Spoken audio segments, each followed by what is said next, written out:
Well, hello, everyone. This is Ron and Debbie, and we're back for another edition of Ask Ron this week. You ready to go, Ron? I am. Okay. Our first question today is from Mark Finn from Massachusetts.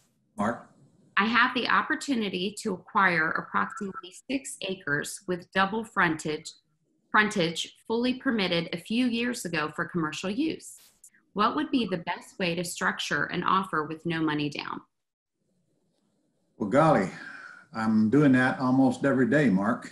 Actually, I spend most of my time right now structuring offers, not with no money down, though.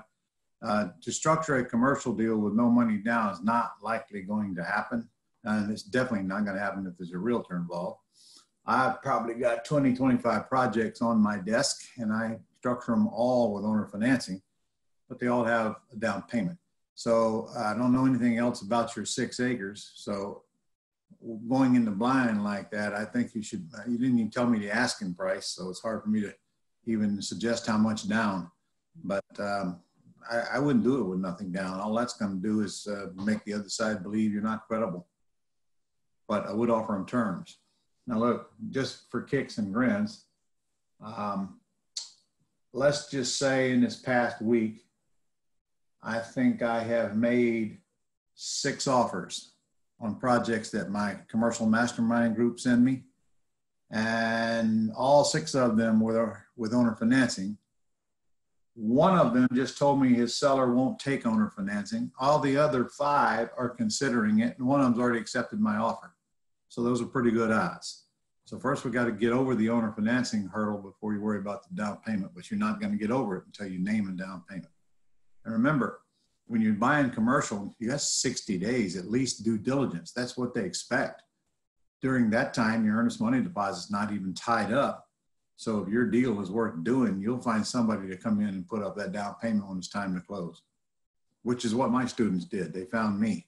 Okay, so I'm the one that puts up the down payment. I'm the one that does all the work. I don't even know why I have them, to tell you the truth. I'm doing all the work and putting up all the money. I think I'm going to ask for a raise. I think you deserve one, Ron. Yeah, okay, good. So next question is from Joseph Harris III from North Carolina. Is the best way to structure your business an LLC and getting taxed as an S Corp? No. You don't even need to think about an S Corp unless you're some kind of a professional like a doctor or a CPA or something like that. Your CPA will probably tell you that. You're going to be an LLC most likely, and S Corp has nothing to do with it. And by the way, you have several lessons on that on the Go Club site. If you want to go find them, go to the search box and put in there, I don't know, what would you put in there? Entities. Try that, because there's a bunch of lessons on that.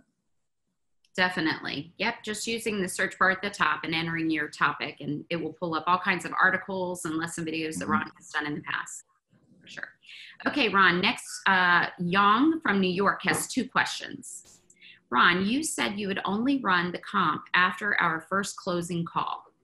On a recent call, the seller agreed to lower the asking price from $650,000 to $615,000 after asking the question, is that the best you can do? Well, that's pretty cool. Yeah, that was pretty good. So I didn't negotiate further on the phone and scheduled an appointment at the end. But the comp I came up with after the call is only about $520,000, which is significantly lower. What should we do in this case? Fall back I think your comp is incorrect. I think your comp is worthless. I don't believe that seller is that stupid, and I would be looking for better comps, because you came up with one for $525 doesn't tell me anything. I want to know what the highest comps are in the neighborhood. And I'd ask him, where did you get your number at? And let him tell you. But don't forget, you can always get it appraised after you get it under contract to verify your assumptions if you're worried about that. I'd get it under contract and tell him I'm going to have it appraised. And if we have a problem, I'll come back and see you. Okay. Okay. His second question, what if a house looks ugly, both inside and outside, which makes it less attractive to sell, but it does not require repair? Does it still count as a pretty house and have a higher risk if we buy user owner financing? Pretty house means terms. regardless of what kind of shape the house is in. I'm more concerned about if it's that ugly, are you going to be able to sell it? And if it is that ugly, shouldn't you get a deeply discounted, much less price on it? And in fact, I don't have no problem having that discussion with the seller. This house is not attractive. It's going to be very difficult to sell, and I'm not interested in it unless I can get it at a low enough price where I think I can make a profit, because I know I'm going to have to discount the price to sell it. And let the seller do what they're going to do. And then you still want to get an appraisal on it. Okay. Okay, next question is David Simmons from Missouri. David? So you have a house that you purchased using subject to. You then lease option the house out. Later down the road, the seller files bankruptcy. Can you lose the house? Well, you have a claim on the house like any other creditor because you have a lease option on it. But that's something you're going to have to take to your attorney if that were to happen, because your attorney will probably ask the court to release this from the bankruptcy and allow your lease option to continue. Now, if you get a cash buyer for this thing along the way, in other words, they get approved for a loan, I mean, I can almost assure you the court's going to release that because you're paying off one of the creditors in the bankruptcy. They have no reason not to, because the seller's not getting any money. I wouldn't worry about it because you probably will just ride it right on through until the bankruptcy is over anyway. And unless your buyer is ready to cash out, it's really not a problem. They're not going to take the asset away from you. However, this is something, again, you better discuss with your attorney. And if that's bothering you, get that clear in your head. Find out what the law is. Okay. Okay, we have a question now from, actually, it's a three-part question from Leo Barradas from California. Leo? In a transaction that the owner has agreed to sell me with terms via owner-seller financing, do I always have my attorney set up a wraparound mortgage, or is the wraparound mortgage process optional in this type of deal? No, it's a wraparound deed of trust in California, but same deal. And yes, your attorney must close that. It's not optional. There's only two ways you're going to buy it, either subject to or with a wraparound. So I would tell you to choose a wraparound. Safer for the seller, doesn't make much difference for you. And if there's attorneys involved, they're never going to approve a subject to deal where they very well might approve a wraparound. Okay. You may have just answered the second part of this question. So related to the scenario above, assuming a house is free and clear when the seller agrees to terms via seller financing with a balloon payment in, say, 5 years, and I lease option the house to a buyer, what happens if at the end of the 5-year term, the buyer does not move on with the purchase? Okay. And I cannot pay back the seller the balloon payment agreed?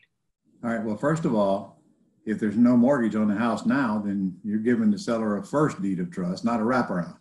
There has to be an underlying loan on it for you to do a wraparound. One you give the seller wraps around the underlying loan. Now, your question was, they give you a 5-year balloon and you can't pay them at the end of the 5 years. Well, the seller has two choices. Number one, they can take the house back, in which case you will give it back to them if they request it. Or number two, they can extend the term. Neither of those two choices will affect your credit because you're not going to guarantee any debt. You're going to buy this thing in a grantor, revocable, or land trust. The trustee is going to sign as trustee, and that there's no liability to the trustee. And of course, the beneficiary is not even listed in the documents. So if you buy it like I tell you to buy it, the worst can happen is the seller wants the house back at the end of 5 years. You shouldn't have to be worrying about that.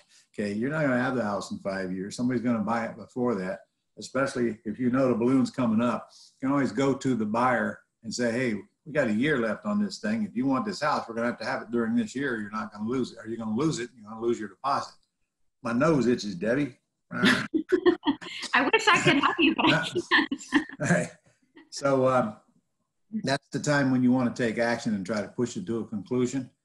And maybe even, in fact, I'd take the buyer to the same bank that the seller owes to encourage them to finance that buyer after I had a loan processor check them out and make sure they have a chance of getting a loan. Okay, so remember, if they don't, they lose their big option deposit. So just make sure that the term you give them is shorter than the term you have to pay the seller. That's all. You don't want to forget that, because if that's the case and you can't pay the seller off, that means the option is already expired and the buyer has no claim. Okay. Okay, his final question is, can you explain how property taxes work in a seller financing transaction that I purchased from the seller via terms? Yes, but you didn't tell me whether the seller has an underlying loan with an escrow account. All right, so you're going to make me work hard.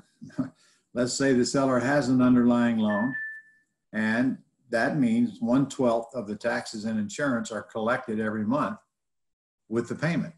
So the taxes are already taken care of if the payments are made. The lender will pay the taxes every year as they get the bill, as long as there's enough money in the account to do it.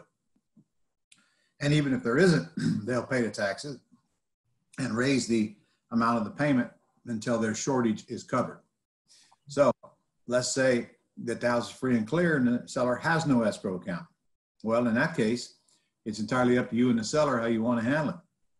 The seller may or may not want to collect 1/12 of the taxes and insurance. They may just want principal and interest or whatever from you and let you take care of the taxes and insurance. This is something that you negotiate when you're in the house. You would be safer if you paid 1/12 of taxes and insurance every month, but I wouldn't pay it to the seller. I'd pay it to a third-party escrow company like escrowserve.com. It's SERV.com for $15 a month. They'll collect the payment, make the payment, take care of the taxes and insurance, and send both of you a statement at the end of the year. Go ahead. Okay. All right, Ron, that's all we have for this week. That's it. That's it. We went easy on you. All right. See you guys next week. Stay safe. All right. We got a bunch of free events coming up, so stay tuned. Some new free events within the next 30 and 60 days. So keep an eye out. Yep. All right. Take care, guys. See you next week.